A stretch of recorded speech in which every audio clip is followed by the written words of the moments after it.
Então a gente tem que começar a pesquisar mais, fazer pesquisa, né? Sobre as inquisições de Calvino e esse Deus e considerar filosoficamente esse Deus impiedoso, né? Que a longa espera. Eu estou ali em toda a minha devoção, aguardando pela misericórdia de um Deus amoroso, certo? Então eu vou lá para a igreja, eu vou à igreja, eu tomo a ceia, eu oro, posso orar o dia inteiro, uma oração de amor, digamos assim. Aí eu olho para a crucificação, vejo lá o filme Paixão de Cristo, faço um estudo sobre a crucificação, vou ler Pierre Barbet, um médico cirurgião que fez um estudo exaustivo sobre a agonia e o sofrimento e a dor que Jesus sentiu na crucificação, e no seu açoite e na sua crucificação. Estou lá lendo lá, estou ouvindo a paixão segundo São Mateus de Bar, estou buscando Jesus e me entregando a Ele. Estou sendo misericordioso. Estou vivendo para Deus. A longa espera, mas eu serei condenado eternamente ao inferno porque eu não fui eleito. Não há o que possa ser feito. E um outro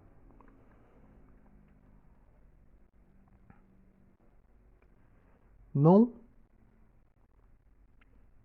buscou nada além de si mesmo, mas ele foi escolhido e então será salvo. Ele fugiu de Jesus o tempo todo, mas havia uma eleição ali. Então ele, mesmo sem vontade, se volta para Deus. Controlado. Ele está sendo controlado. Não existe um relacionamento, existe um controle. Se o próprio Einstein já dizia que Deus não joga dados com o universo, então Deus está brincando de cara coroa, né? A santidade de Deus está em xeque, né? É um ataque contra a misericórdia de Deus, é um ataque contra a soberania, é contra a justiça, a bondade, a coerência. Calvino, a Inquisição de Calvino. Ele radicaliza o sentimento luterano. Não existe espaço para misericórdia. Apenas para um suposto zelo, para o zelo reformista. Então, presidentes americanos soltam bombas no Iraque e no Afeganistão. Presidentes evangélicos, né? Poderosos. E as crianças, hein? Sacrifício a Moloch? Mas Anderson, você está sendo sentimentalista. Não, é história. Isso é história. É história. História contemporânea, história antiga, história medieval, história do Renascimento. Então eu acho muito mais elegante, primeiro, consertar a própria casa do que falar da casa alheia, né? A Igreja Católica é a igreja que foi fundada pelos apóstolos. Lutero inventou uma coisa diferente. Ele inventou um sentimento humanista de... O que é o pecado contra a história? O que é uma ruptura? Hoje, a igreja, ela não é... Hoje nós vivemos num universo antropocêntrico. Nós não vivemos mais num universo teocêntrico. A religião não é a coisa mais importante, a espiritualidade não é a coisa mais importante para a cultura hoje. Hoje o importante é o consumo, o entretenimento, a superficialidade dos relacionamentos, a, a, os relacionamentos líquidos, a era do ódio. Hoje nós estamos na era do ódio. Era do ressentimento e na era do ódio. A arrogância, ela é padrão normativo. Ela se tornou uma necessidade para a sobrevivência. Se você não for arrogante, você não sobrevive.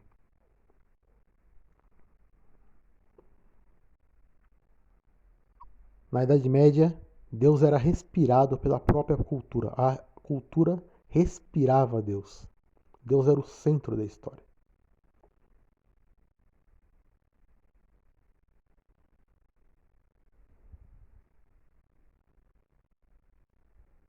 É por isso que qualquer protestante admira Tomás de Aquino, admira Agostinho quando ele vai estudar filosofia, e ninguém lembra dessas palhaçadas,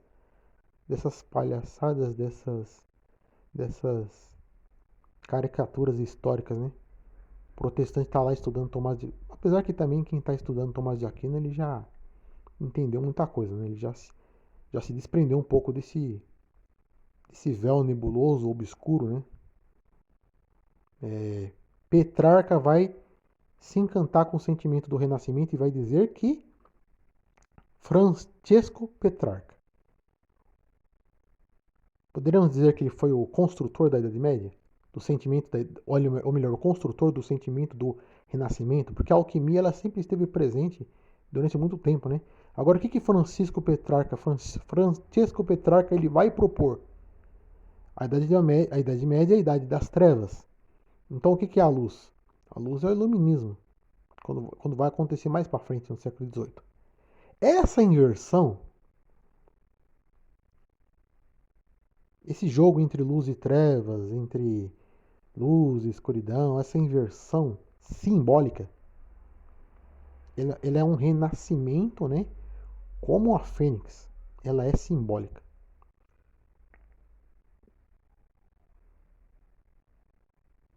Agora o que você vai fazer? Bom, então vamos sair da grande Babilônia, né? Vamos voltar para o catolicismo, vamos para a igreja católica e vamos largar o protestantismo. Bom, isso não resolve nada. Isso não é o aspecto. A igreja protestante ela possui um movimento de espiritualidade chamado evangelicalismo que inspirou todos os grandes despertamentos da história dos Estados Unidos, da Inglaterra e assim por diante. Ela é uma reação ao humanismo árido, burguês, do maior movimento humanista de todos os tempos, né? O maior de todos os movimentos humanistas que já existiram na história foi o movimento de 1517. Calvino ele vai radicalizar muito isso, porque até a misericórdia é colocada em xeque. Agora, você vai ter o maior avivamento da história depois dos grandes despertamentos, dos avivamentos históricos da igreja protestante, você vai ter a maior revolução em toda a história da igreja. A revolução litúrgica e o sentimento de comunidade que é a adoração dos jovens. Muito recente, o maior avivamento da história da igreja. De toda a igreja. Inclusive da igreja católica de todos os tempos. O movimento de adoração dos jovens é uma oração de felicidade que está ali naquele momento que a arte não mais é entendida de maneira romântica ou a proposta idealista alemã.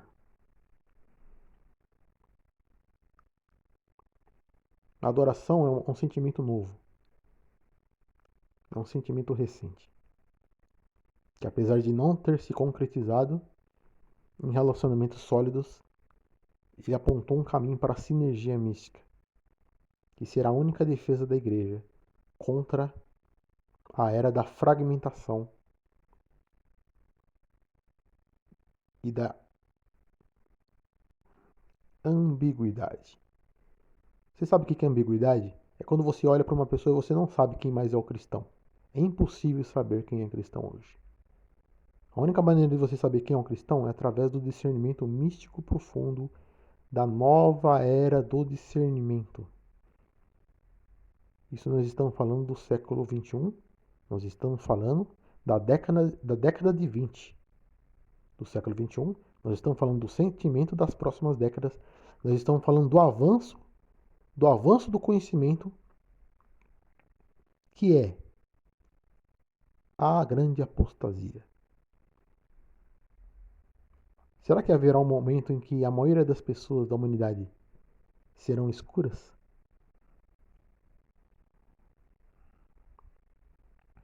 Não tem como voltar a ser medieval. Você, o protestantismo, ele não é apenas o humanismo, ele é também uma liberdade em relação à autoridade hierárquica e à obediência suprema.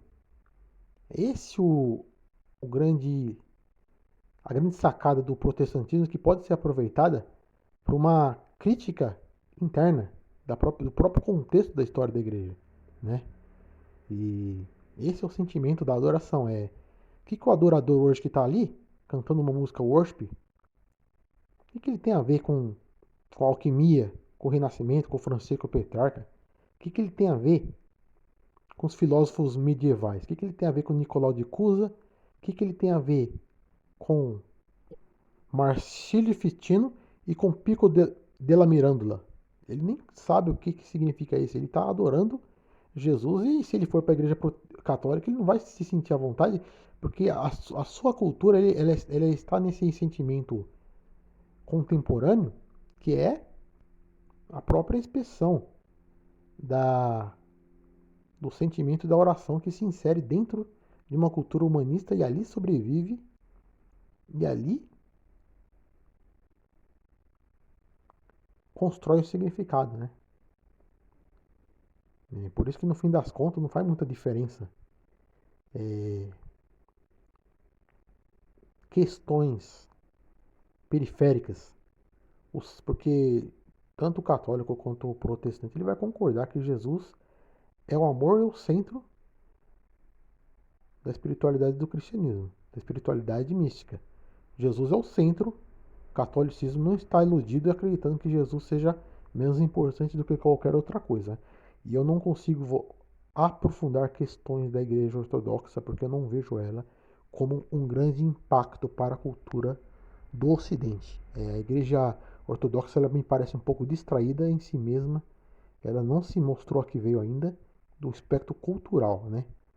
Ela não é tão presente na cultura como o caminho proposto pelo protestantismo e pelo catolicismo, né? Você está na igreja, a igreja se tornaram instituições muito estranhas, muito esquisitas. Então essa atmosfera ela é necessária como uma forma de conhecimento. A sinergia é um afastamento de uma influência que vai me levar a confiar muito. Esse é o ponto. Como construir a unidade da igreja? Eu não sei ainda. Porque há aqueles que acreditam em uma hierarquia incontestável, em um institucionalismo incontestável. É preciso construir novos caminhos, derrubar muros, construir pontes para o coração, construir diálogos e amizades que não existem. Nós vivemos na cultura do isolamento e das tiranias da intimidade. Todo mundo hoje pode ser uma celebridade. Não existe mais diálogo. Antigamente eu participava de comunidades de debates no Orkut, em fóruns, por exemplo, de música clássica, e havia muito debate, a gente aprendia muito, a gente conversava. Hoje não existe mais isso. Você não tem como, se você colocar um fórum lá na internet para debate, ninguém comparece. Nós vivemos na era estética, nós vivemos na era da estética. Não há mais diálogo, o mundo está se tornando digital, nós estamos entrando em um metaverso, nós estamos nos fragmentando do que é mais concreto para o ser humano, estar no mundo. Quando você está na rede, você não está no mundo real, você está em outro mundo. Então, como construir um diálogo assim? Impossível. Esse mundo metaverso, né? Nessa era da fragmentação da identidade. Você pode construir também esse próprio metaverso, uma possibilidade de diálogo, mas os caminhos eles estão bloqueados. Existem bloqueios para isso, né? Você não tem acesso mais a amizades profundas e a um diálogo. As pessoas elas desaprenderam a arte do colóquio e de dialogar. Não existe mais diálogo hoje. A superficialidade ela é tão presente hoje, ela é tão intrínseca que ser é parecer, ser é parecer, ser é interpretar. A superfície, a superficialidade ela se tornou um elogio e uma necessidade para a sobrevivência, tanto qual a era do ódio e da arrogância instituída. O caminho da sinergia é um caminho de pontes para o coração. Discernir o que há no humano. A coesão não se concretiza porque, na maioria das vezes, no coração humano haverá, na maioria das vezes, haverá uma fusão e uma simbiose entre bondade e sentimento escuro. Mas são as pontes para o coração, como criatividade e originalidade entre os jovens, que a partir do espírito de oração vencerão a grande guerra.